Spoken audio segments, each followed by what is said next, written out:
عبداللہ بن عباس رضی اللہ تعالیٰ عنہ کے پاس بیٹھا کرتا تھا۔ وہ مجھ کو خاص اپنے تخت پر بٹھاتے۔ ایک دفعہ کہنے لگے کہ تم میرے پاس مستقل طور پر رہ جاؤ، میں اپنے مال میں سے تمہارا حصہ مقرر کر دوں گا۔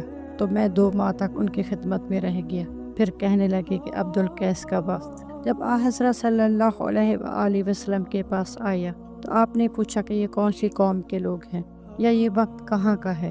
انہوں نے کہا کہ ربیہ خاندان کے لوگ ہیں۔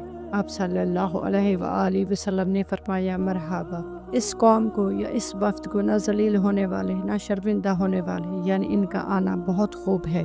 وہ کہنے لگے اے اللہ کے رسول صلی اللہ علیہ وآلہ وسلم، ہم آپ کی خدمت میں صرف ان حرمت والے مہینوں میں آ سکتے ہیں کیونکہ ہمارے اور آپ کے درمیان مضر کے کافروں کا قبیلہ آباد ہے۔ بس آپ ہم کو ایک ایسی قطعی بات بتلا دیجیے جس کی خبر ہم اپنے پچھلے لوگوں کو بھی کر دیں جو یہاں نہیں آئے، اور اس پر عمل درآمد کر کے ہم جنت میں داخل ہو جائیں۔ اور انہوں نے آپ سے اپنے برتنوں کے بارے میں بھی پوچھا۔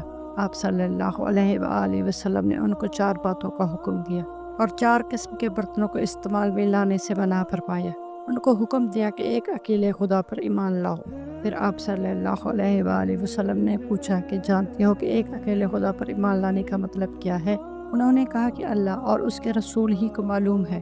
آپ نے فرمایا اس بات کی گواہی دینا کہ اللہ کے سوا کوئی معبود نہیں، اور یہ کہ حضرت محمد صلی اللہ علیہ وآلہ وسلم اس کے سچے رسول ہیں، اور نماز قائم کرنا اور زکوٰۃ ادا کرنا اور رمضان کے روزے رکھنا اور مال غنیمت سے جو ملے اس کا 5واں حصہ مسلمانوں کے بیت المال میں داخل کرنا، اور 4 برتنوں کے استعمال سے آپ صلی اللہ علیہ وآلہ وسلم نے ان کو منع فرمایا۔ سبز لاکھی مرتبان سے اور کدو کے بنائے ہوئے برتن سے، لکڑی کے کھودے ہوئے برتن سے اور روغنی برتن سے، اور فرمایا کہ ان باتوں کو حفظ کر لو اور ان لوگوں کو بھی بتلا دینا جو تم سے پیچھے ہیں اور یہاں نہیں آئے۔